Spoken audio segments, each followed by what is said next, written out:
नमस्कार। हम लाए हैं स्पेशल थ्योरी ऑफ रिलेटिविटी का लेक्चर नंबर 13, जिसके अंदर हमें डिस्कस करनी है relationship between relativistic energy and relativistic momentum. Energy की बात हम ऑलरेडी बहुत बार करके आ चुके हैं। E is equal to m c square हमने डिराइव किया है। मास की हमने m is equal to m naught root upon root 1 minus we square upon C square को हमने डिराइव कर लिया है। अगर रिलेटिविस्टिक मोमेंटम आपसे एग्जामिनेशन में पूछा जाता है देन डोंट बोदर कि क्या नई चीज़ आ गई है। आपको पता है कि linear momentum mass into velocity की फॉर्म में क्वांटिटेटिवली मेजर किया जाता है। तो आप क्या कीजिए, रिलेटिविस्टिक मास की वैल्यू पुट करवा दीजिए, रिलेटिविस्टिक वेलोसिटी की वैल्यू पुट करवा दीजिए and multiply these two quantities and you will get the expression for relativistic momentum. आपके पास P X P Y P Z तीन अलग अलग expression in terms of U X U Y U Z और M not upon root 1 minus we square upon C square इस फॉर्म में आ जाएगी। नाउ थिंग इज कि एनर्जी और मोमेंटम दोनों ही रिलेटिविस्टिक टर्म्स में आपस में क्या रिलेशनशिप है, तो चलिए हम फाइंड आउट करते हैं इनके रिश्ते की गहराई को। तो देखिए, हम लोगों को पता है E is equal to m c square होता है। M we have already derived m naught root 1 minus we square upon C square होता है। Let us put it in this expression. So E is equal to m naught root 1 minus we square upon C square into c square. अगर मैं E is equal to root 1 minus we square upon C square is equal to m naught c square इस expression को लिख लूँ, there will be nothing wrong in this. Now squaring on both sides, तो E square 1 minus we square upon C square is equal to m naught square C4 हमारे पास expression आ गई। E square minus E square v square upon C square is equal to m naught square C4 हमारे पास आ गया। हमें find out करनी है रिलेशनशिप एनर्जी एंड मोमेंटम में। तो मैं एनर्जी की एक टर्म, जिस टर्म के अंदर सिर्फ एनर्जी इन्वॉल्व है, उसे मैंने लेफ्ट हैंड साइड पे रख लिया and rest of the terms I have taken to the right hand side. E square v square upon C square plus m naught square C4। आपको यहाँ पे चाहिए P, relativistic momentum which will be product of mass and velocity. यानी कि हमें इस expression के अंदर कहीं ना कहीं से मास चाहिए। आप कहेंगे मास इस एक्सप्रेशन में है, but this is rest mass. Relativistic momentum के लिए हमें रिलेटिविस्टिक मास ही चाहिए, मतलब relativistic mass into relativistic velocity m into v, that will give us relativistic momentum p। तो हमें m इस एक्सप्रेशन के अंदर कहीं से अपीयर करवाना पड़ेगा। अब वो कहाँ से आएगा? E हमें पता है m इंटू सी स्क्वायर है। अगर मैं इस E को यहाँ पे mc स्क्वायर सब्सटीट्यूट करवा दूँ, then I will get p on this right hand side. अब आप कहेंगे कि इस E को भी mc स्क्वायर पुट करवाया जा सकता है। अगर मैं इधर भी पुट करवा दूँ, इधर भी पुट करवा दूँ, देन व्हाट विल हैपन, आपके एक्सप्रेशन में से E गायब हो जाएगा और आपको रिलेशनशिप E और P में चाहिए। सो एक एक्सप्रेशन के अंदर कहीं पे E रहना चाहिए और दूसरी में P को अपीयर करना पड़ेगा।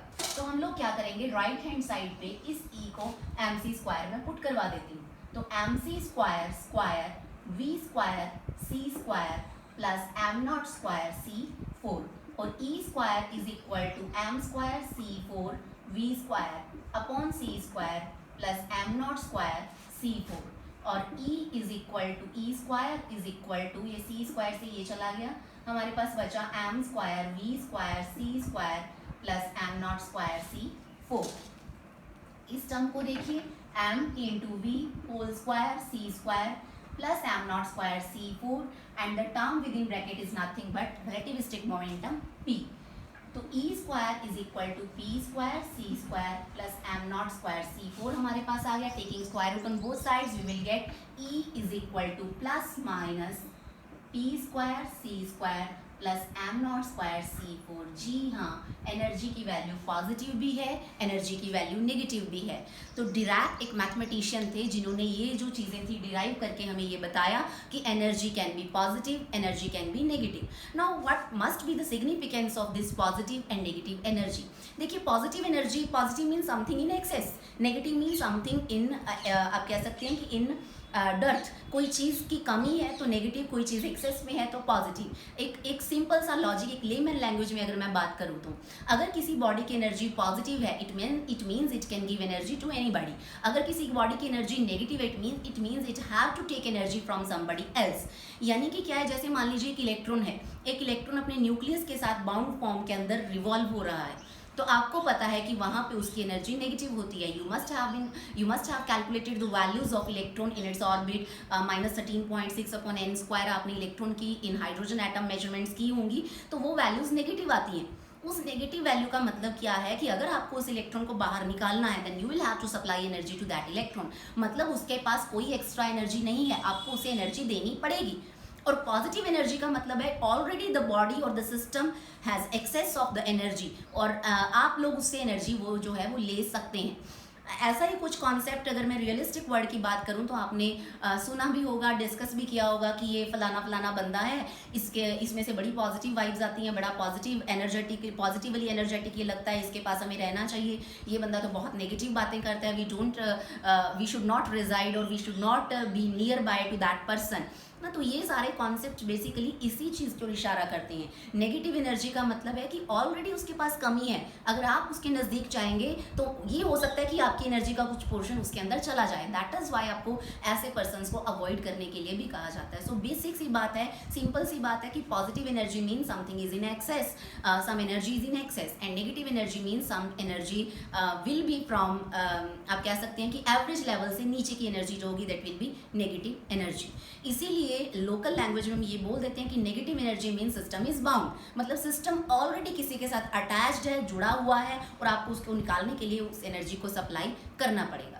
In speculative theories, more of the speculative theories indicate that wormholes, which are a way for time traveling, has a lot of negative energy. That is why we have not demonstrated time traveling till now. As you go inside a wormhole, it gets shrink very fast, and before that you escape through that tunnel.